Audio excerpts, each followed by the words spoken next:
اگر پتہ نہیں تو یہ عطا تارڑ کو نہیں پتا. وہ بار بار یہ کہہ رہا ہے بھائی کہ جناب ہم اس کو پارلیمنٹ میں دوبارہ لے کر جائیں گے اور ہم اس کو پارلیمنٹ سے جو ہے اس کو اپروو کروا لیں گے. رائے صاحب فورتھ شیڈول میں تو یہ ہو ہی نہیں سکتا. پھر یہ کس بنیاد پر؟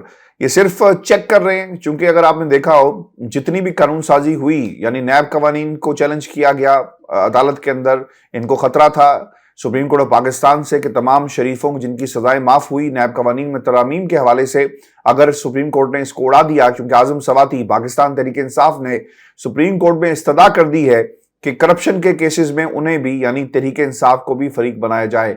ایسا جہاں سے خطرہ ہوتا ہے یہ قانون سازی کر دیتے ہیں، کیونکہ اب توہین عدالت کے معاملے پر بھی قانون سازی پر مشاورت ہوئی ہے اور کہا یہ جا رہا ہے کہ اس کا بھی مسودہ تیار کر لیا گیا ہے. آپ حکومت کی لائن آف ایکشن کو کس طرح دیکھ رہے ہیں رائے صاحب، اور اب کیا ہوگا؟ چونکہ صدر نے واپس بھیج دیا اور اس کا ریئیکشن جو ہے وہ شہباز شریف صاحب کی طرف سے بھی آیا ہے. دیکھیں آشف صاحب، پہلے تو یہ دیکھنا پڑے گا کہ اس بل کے اندر جو باریک واردات ہے جو بہت سے لوگوں نے نہیں پڑھی. لوگ یہ سمجھ رہے ہیں کہ بس چیف جسٹس صاحب کے آج خود نوٹس کا جو ایک انتظامی اختیار تھا، جو کہ صحافیوں کے ایک کیس میں 5-0 سے یہ فیصلہ آیا تھا کہ چیف جسٹس کا یہ اختیار ہے کہ وہ بینچ تشکیل دے سکتے ہیں. 5-0 سے یہ فیصلہ آیا تھا اور ایک عدالتی نظیر بھی بن گئی تھی.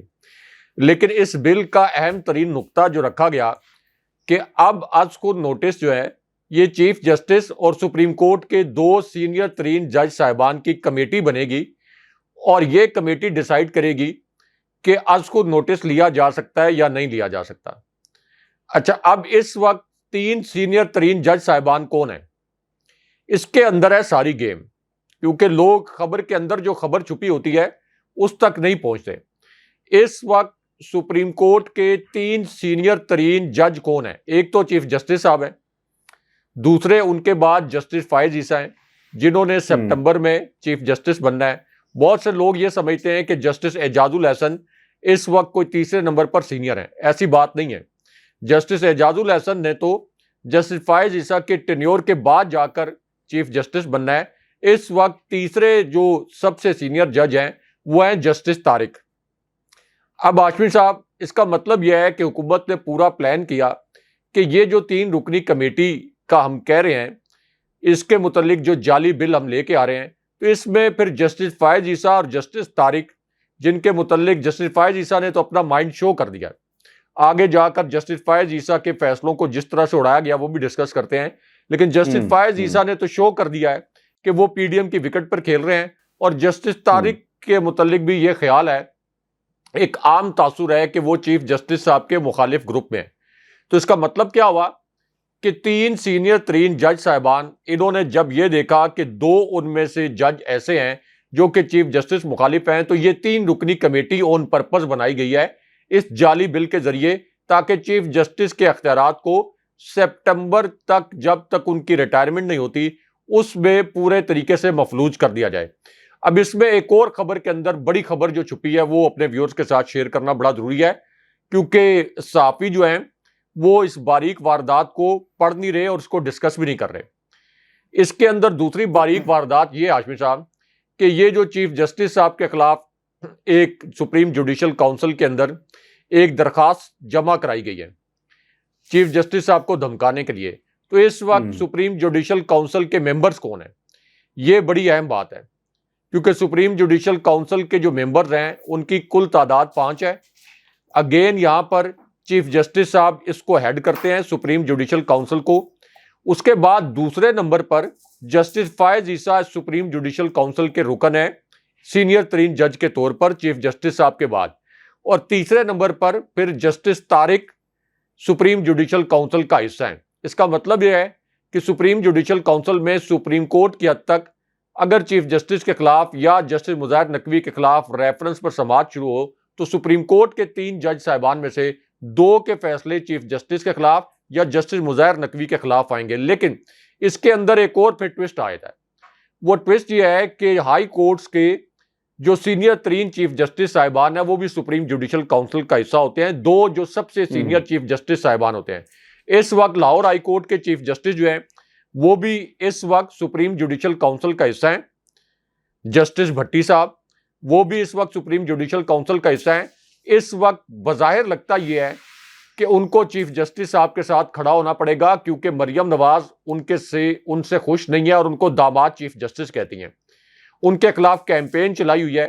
یہ جو ایک نام نہاد جعلی آڈیو لیک کر کے اس کو فیبریکیٹڈ ایک وے میں ایڈٹ کر کے یہ کہا گیا تھا کہ لاہور کے چیف جسٹس کو، لاہور ہائی کورٹ کے چیف جسٹس کو کوئی ٹرک کی رشوت کی آفر کی جا رہی تھی.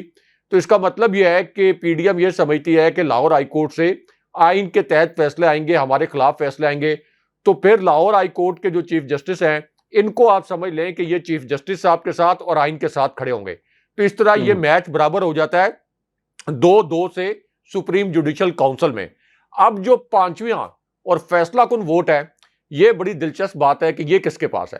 سپریم جوڈیشل کونسل 5 رکنی سپریم جوڈیشل کونسل 2-2 ووٹ ہم نے ایکسپلین کر دیے.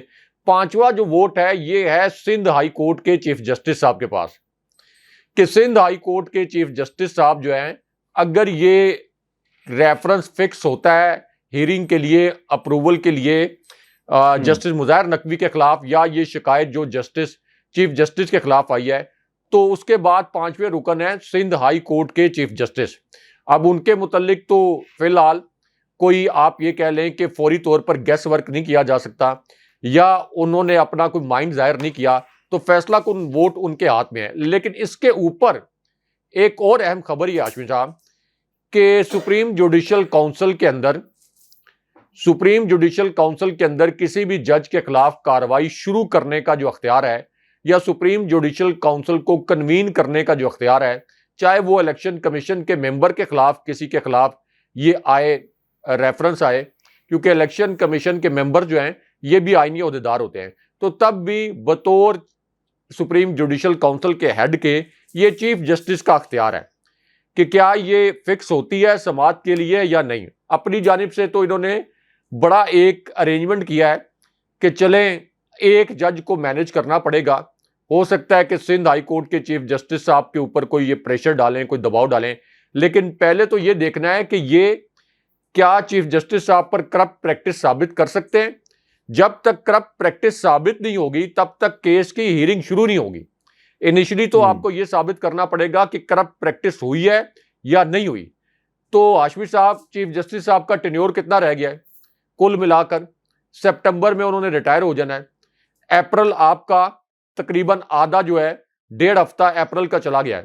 تو اس 4 مہینے میں سپریم جوڈیشل کونسل میں یہ باقاعدہ ریفرنس کی شکل اختیار کرے گا، پھر اس کے اوپر کوئی ہیرنگ کے لیے فکس ہوگا یا نہیں ہوگا، ممکن ہی نہیں ہے. یہ صرف چیف جسٹس صاحب کو دھمکانے کے لیے کیا جاتا ہے. اب اس کے اوپر ایک آخری جو میں فگر پڑھ دوں جی، ایک آخری جو فگر پڑھ دوں کہ اس وقت یہ جو فل کورٹ کی بات کر رہے ہیں، چیف جسٹس صاحب نے ایک ترک کا پتہ بھی کھیلا ہے.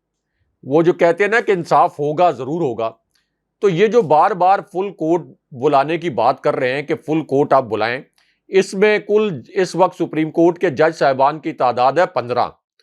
اس وقت بظاہر 8 جج صاحبان کھڑے ہیں چیف جسٹس صاحب کے ساتھ، آئین کے ساتھ. 7 جج صاحبان لکیر کے دوسری طرف کھڑے ہیں، 8 جج صاحبان تاریخ کے درست سرے پر کھڑے ہیں. اب یہ فل کورٹ کے معاملے پر بھی چیف جسٹس صاحب نے ایک ترک کا پتہ کھیلا ہے. انہوں نے کہا کہ فل کورٹ ہم ضرور بلائیں گے، کسی اسپیسیفک کیس پر نہیں بلائیں گے. فل کورٹ بینچ ہم بنائیں گے، لیکن سپریم کورٹ کے نئے قواعد و ضوابط بنانے کے لیے اگر آپ کو آج خود نوٹس کے اختیارات پر کوئی ایشو ہے، کسی کو ایشو ہے، تو اس کو بھی ہم ڈسکس کریں گے فل کورٹ میں. اور اس کا نتیجہ کیا ہوگا ہاشمی صاحب؟ یہ جو فل کورٹ کی پروسیڈنگز ہوں گی، ظاہر ہے کہ یہ بھی 1-2 مہینے 4-6 ہفتے لے سکتی ہیں.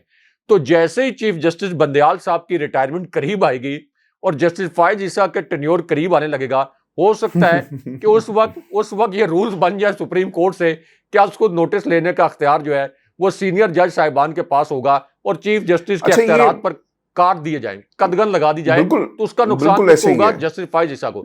تو چیف جسٹس صاحب کو یہ اتنے بڑے قانون دان ہیں، ان کو اتنا ایزی نہ لیں.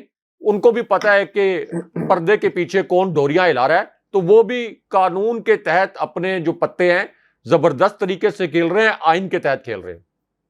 اعتزاز احسن صاحب نے نا اسی لیے کہا تھا، اور یہ بات ہم بھی کرتے رہے کہ ایسا لگ رہا ہے کہ یہ از خود نوٹس جو ہے اور جو پاورز کرٹیل کی جا رہی ہیں یہ جسٹس عمر عطا بندیال کی نہیں ہے بلکہ یہ جسٹس قاضی فائز عیسیٰ کی ہیں، اور شاید انہیں سمجھ نہیں آ رہی، کیونکہ کہا ہی جاتا ہے کہ بہت ہی جذباتی جج ہیں اور اپنی وہ ان پاورز کو ایکسیسولی استعمال کر سکتے تھے۔ جو شخص جو ہے پیدل سپریم کورٹ چلنا شروع کر دے اور پھر راستے میں جو آئے گا وہ اس از خود نوٹس کیس کی جو ہے یعنی جو پاورز ہے اس کی زد میں آ سکتا تھا، اسی لیے یہ بات جو ہے کہی گئی۔ اور آپ کو پتہ ہے رائے صاحب متعدد دفعہ انہوں نے ایسی گفتگو کی جو ریاست کے حوالے سے ٹھیک نہیں تھی اور پاکستان کی سیکیورٹی ایجنسیز کے حوالے سے ٹھیک نہیں تھی، لیکن ایک جو تنقید کی گئی ہے اسی بل کے اوپر، شہباز شریف نے کہا کہ ایسا لگا مجھے کہ صدر عارف علوی صاحب جو ہیں وہ پاکستان کے صدر نہیں ہیں، پارلیمنٹ کا ایک بل جاتا ہے منظور ہونے کے لیے جو منظور تھا ان کے دستخط کے لیے، لیکن انہوں نے یہ ثابت کیا کہ وہ پاکستان تحریک انصاف کے کارکن ہیں۔ رائے صاحب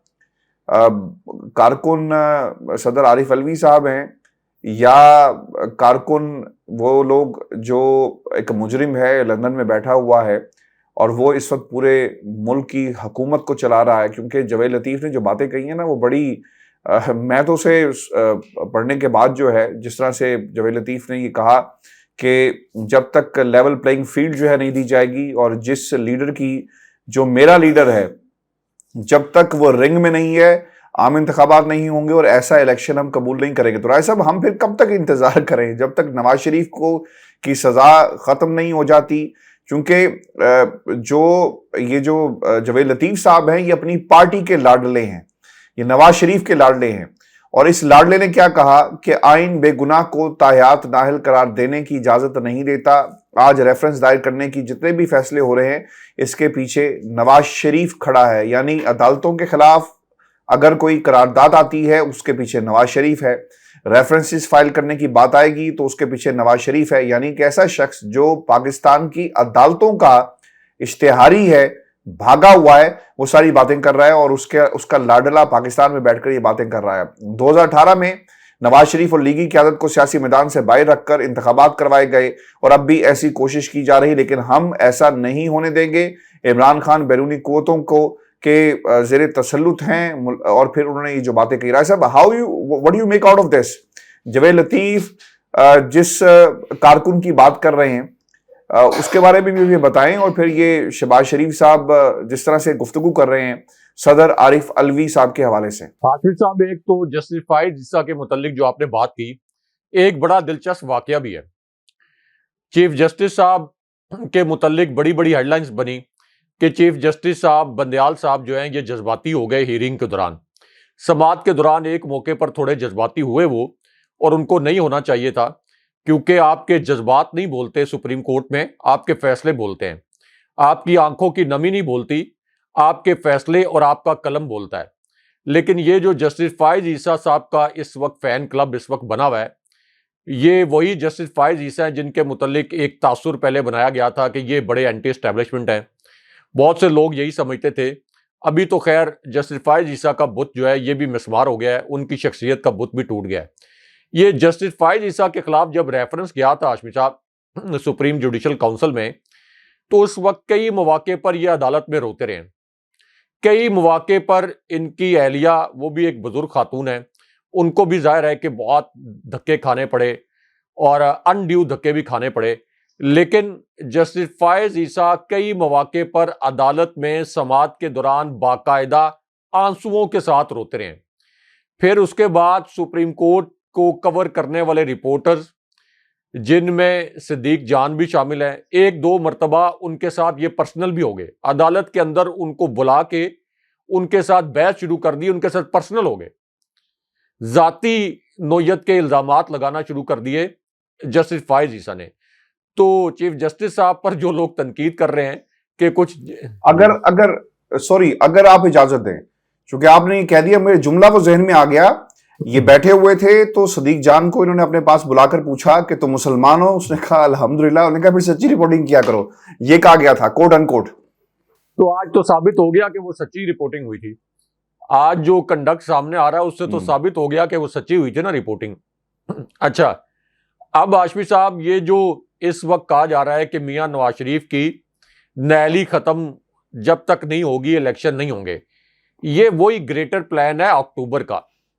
اکتوبر جسٹس فائز عیسیٰ، صدر عارف علوی، جن کے متعلق ہم نے سب سے پہلے بتایا تھا کہ یہ بل روکیں گے. 1 منٹ کی خاموشی ان تمام صحافیوں کے لیے اور ان نون لیگ کے ویورز کے لیے بھی جو ہمارے دو ٹوک کے پروگرام پہ آ کے کامنٹ کر رہے تھے کہ صدر کے پاس کوئی اختیار نہیں ہے اس بل کو روکنے کے لیے. اگر صدر کے پاس یہ اختیار نہ ہوتا ہاشمی صاحب تو یہ کیوں کہتے کہ ہم دوبارہ پارلیمنٹ میں لے کے جائیں گے؟ یہ کہتے کہ دوبارہ پارلیمنٹ میں لے کے جائیں گے، یہ تو کہتے کہ نہیں جی بل منظور ہو گیا ہے. تو ایک تو صدر نے یہ ریفرنس بھی جا سکتا ہے باس، ریفرنس بھی جا سکتا ہے سپریم کورٹ میں، یہ بھی نہیں ہمیں بھولنا چاہیے. جی ایگزیکٹلی.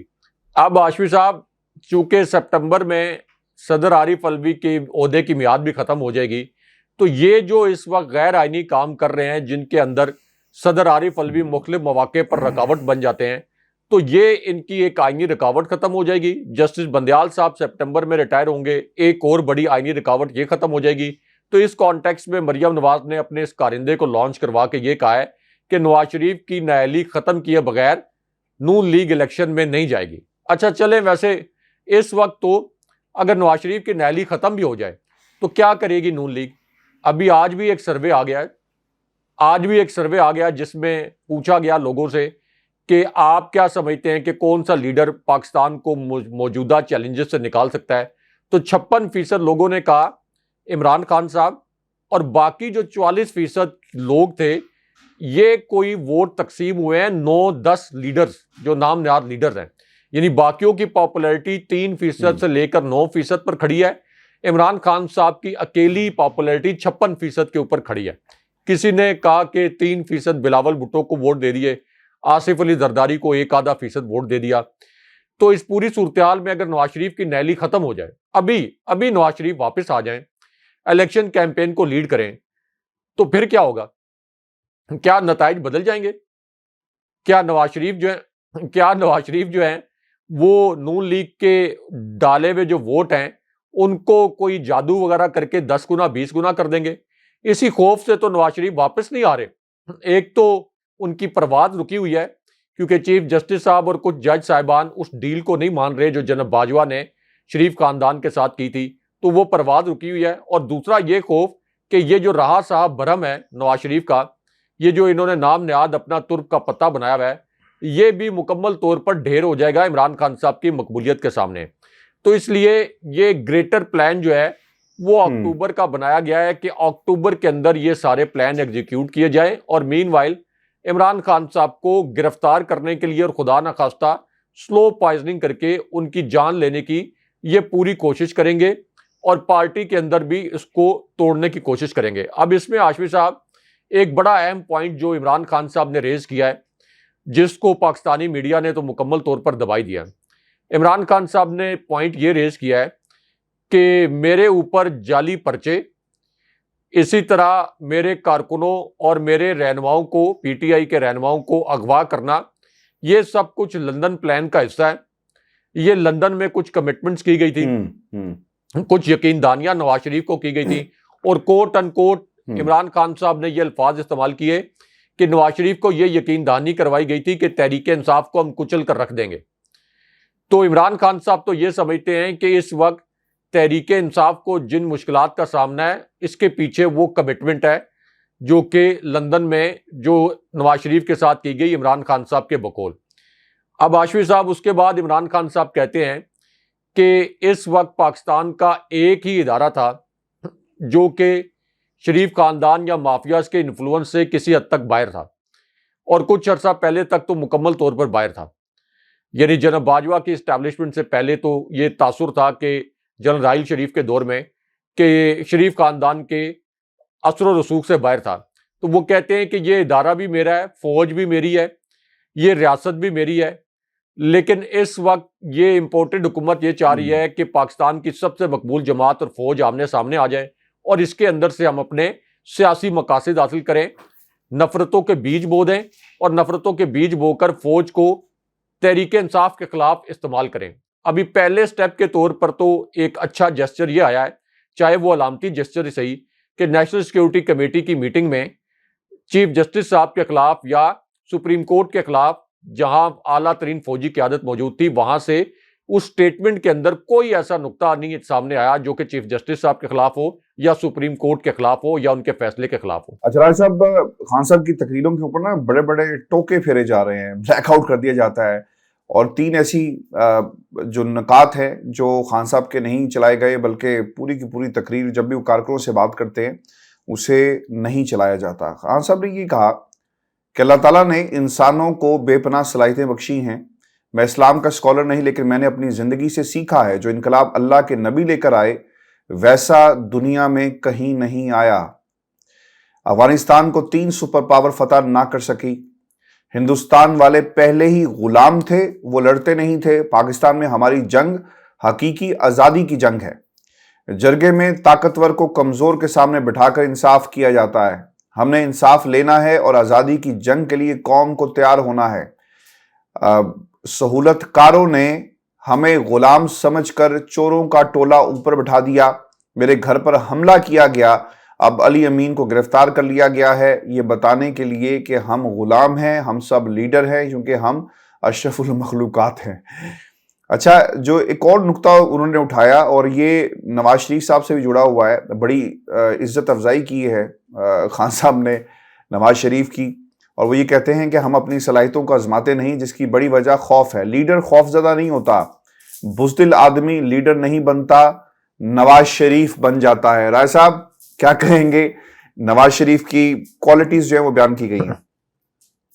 دیکھیں ہاشمی صاحب، نواز شریف 3 سال ہو گئے واپس نہیں آئے، ایک ایسی صورتحال میں جب ان کی پارٹی مشکلات میں تھی، تو نہ صرف یہ کہ وہ خود واپس نہیں آئے بلکہ اپنے تمام عزیزوں رشتہ داروں کو انہوں نے فرار کروا لیا۔ پوری دنیا میں یہ لیڈرشپ کی انوکھی مثال ہے۔ اسحاق ڈار کو شاہد خاقان عباسی کے سرکاری طیارے میں جب وہ پرائم منسٹر تھے اس وقت فرار کروا دیا۔ عابد شیر علی کو فرار کروا دیا۔ شہباز شریف فرار ہو رہے تھے، عمران خان صاحب نے لاہور ایئرپورٹ پر آخری وقت میں شہزاد اکبر کے ذریعے روکا، اور اس کی کہانی بھی بڑی دلچسپ ہے ہاشمی صاحب، کیونکہ عمران خان صاحب کا دورہ سعودی عربیہ یہ 2 گھنٹے تاخیر کا شکار ہو گیا، کیونکہ سعودی ولی عہد کا یہ میسج آیا تھا کہ وہ خود آنا چاہتے ہیں ایئرپورٹ پر۔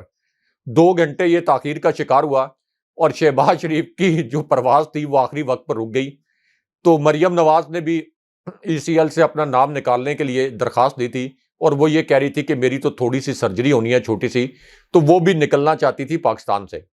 تو یہ ان کی لیڈرشپ ہے کہ یہاں پہ اپنے کارکنوں کو جیلوں کے اندر چھوڑ دو، ان کو مصائب جھیلنے کے لیے چھوڑ دو، اور خود اپنے پورے ٹبر کو لے کر یہاں سے فرار ہو جاؤ، اور پھر جب آسانی آئے، جب ڈیل ہو، تو اپنے کارکنوں کو نظر انداز کر دو، جس پر شاید خاقان عباسی بھی ابھی ناراض نظر آتے ہیں، خواجہ سعد رفیق بھی خائف نظر آتے ہیں، عابد شیر علی جن کو نون لیگ کے اندر نجی محفلوں میں بھگوڑا کہتے ہیں خود نون لیگ کے لوگ، اسحاق ڈار کو اسحاق ڈار کوئی نہیں کہتا، شاید خاقان عباسی، خواجہ آصف، ان کا جو پورا کیمپ ہے یہ اسحاق ڈار کو رشتہ دار کہتے ہیں۔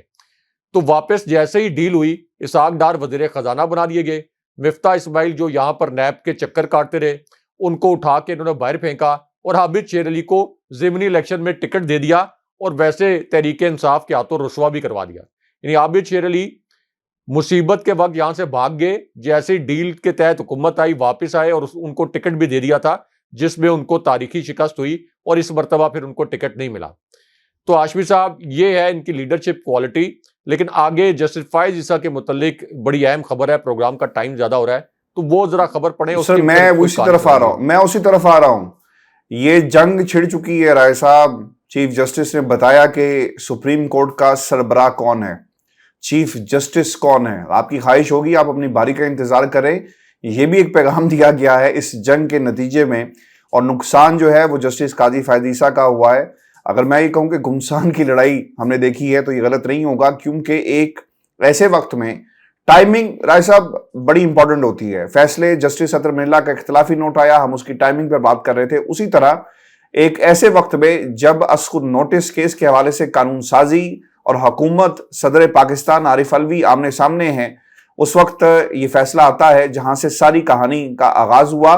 ایک فیصلہ جاری کیا گیا، اور یہ 6 رکنی بینچ کے خلاف انہوں نے اپنی عدالت اور اپنا ایک نوٹ جو ہے وہ جاری کیا، اور تفصیلی فیصلہ جو ہے وہ اسے بنا کر پیش کیا گیا.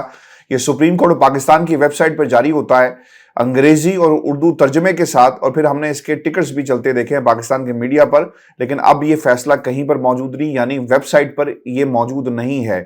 اور حافظ قرآن 20 اضافی نمبر کیس کا تفصیلی فیصلہ جو تھا اسے ہٹا دیا گیا ہے, اور تفصیلی فیصلے میں جسٹس قاضی فائز عیسیٰ نے لکھا کہ از خود نوٹس نمبر 2022 29 مارچ کا حکم 4 اپریل کا نوٹ منسوخ نہیں کر سکتا. متکبرانہ آمریت کی دھند میں لپٹے کسی کمرہ عدالت سے نکلنے والے فیصلے آئین کو برطرف نہیں کر سکتے. صاحب کاش انہیں یہ بھی یاد ہوتا کہ 90 دن کے اندر ہم نے انتخابات بھی کروانے ہیں, اور ان کے ایک ایسے فیصلے کو, ایک ایسے اقدام کو اب جو اس وقت جو ہے وہ حکومت استعمال بھی کر رہی ہے. راجہ صاحب, ہیونگ سیڈ دیٹ, میں اور ہمارے سننے والے یہ جاننا بھی چاہتے ہیں جس شہر میں آپ بیٹھے ہیں ایک کاؤنٹ ڈاؤن شروع ہو چکا ہے, اور کاؤنٹ ڈاؤن اس لیے شروع ہو گیا, اسے تو میں 48 گھنٹے میں نے انٹرو میں اس لیے کہے تھے کہ آخری 48 گھنٹے ہیں اور اب تخت یا تختہ ہوگا, کیونکہ شہباز شریف صاحب کے لیے توہین عدالت کے مرتکب ہونے جا رہے ہیں, اور دوسری طرف توہین عدالت کے حوالے سے قانون سازی کی جا رہی ہے. یعنی جس طرف سے خطرہ ہوتا ہے نا, یہ قانون سازی کر کے اس خطرے کو ختم کر دیتے ہیں. اب اس قانون سازی کے اندر توہین عدالت کی کارروائی 48 گھنٹے ختم ہوں گے تو شروع ہوگی, اگر عدالت چاہے لوگوں کو کٹہرے میں کھڑا کرے گی. وہ تمام لوگ جنہوں نے سپریم کورٹ پاکستان کے فیصلے کو ماننے سے انکار کیا اور وہ توہین عدالت کے مرتکب ہوئے ہیں. ایک قرارداد پاس کی گئی جس میں 42 لوگوں کے دستخط ہیں. راجہ صاحب, ایک بڑا ایوان ہے, یعنی 300 پلس کا ایوان میں سے صرف 42 لوگوں نے قرارداد پاس کی, جس کے اوپر پاکستان بار, سپریم کورٹ بار, ان کا بھی اعلامیہ آ گیا اور کہا جا رہا ہے کہ جناب اس طرح کی اگر بات ہوگی تو ہم بھی سڑکوں پر آئیں گے. اب الیکشن کمیشن آف پاکستان نے خبریں چلائی ہیں کہ 10 اپریل تک فنڈز نہیں ملیں گے.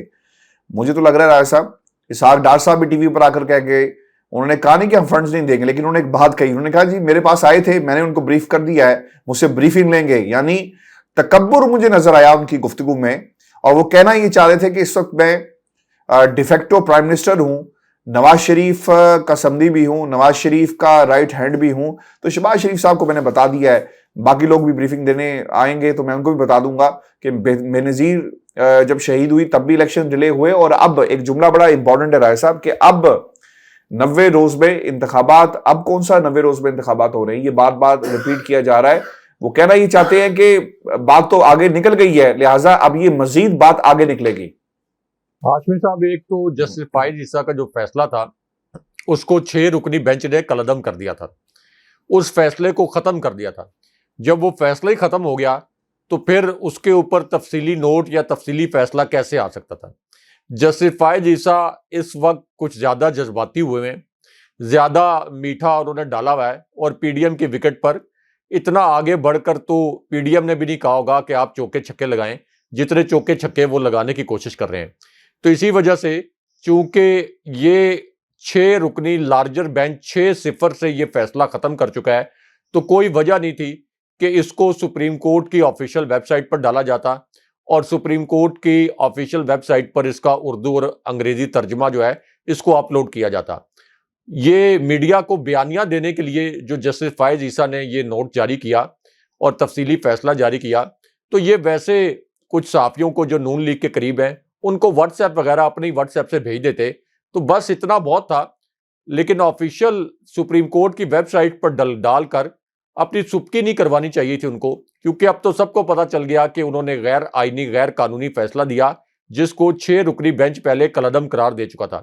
تو اس وجہ سے ان کو اپنی اس قسم کی کوئی سبکی نہیں کروانی چاہیے تھی, جس طرح کی انہوں نے پی ڈی ایم کی وکٹ پر کھیلتے ہوئے اپنی سبکی کروائی ہے. دوسرا جو آپ نے کہا کہ 10 اپریل 48 آورز 48 گھنٹے رہ گئے, ہاشمی صاحب اس وقت چیف جسٹس صاحب کے اوپر جو حملے ہو رہے ہیں, کچھ لوگ چیمبر میں بھی جاتے ہیں, کچھ لوگ گھروں میں بھی جاتے ہیں, مختلف پیغامات بھی ملتے ہیں. یعنی یہ پاکستان کی ہسٹری رہی ہے کہ عدالتوں کے جو جج صاحبان ہیں ان کو مختلف جگہوں سے پیغامات بھیجے جاتے ہیں, مختلف حلقوں کی جانب سے پیغامات بھیجے جاتے ہیں.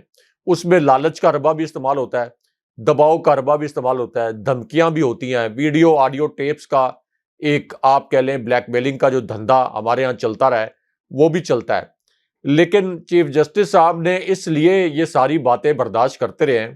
یہ پی ڈی ایم جو اس وقت مریم نواز چیف جسٹس صاحب پر حملہ آور تھیں کہ وہ 10 اپریل کا انتظار کر رہے ہیں.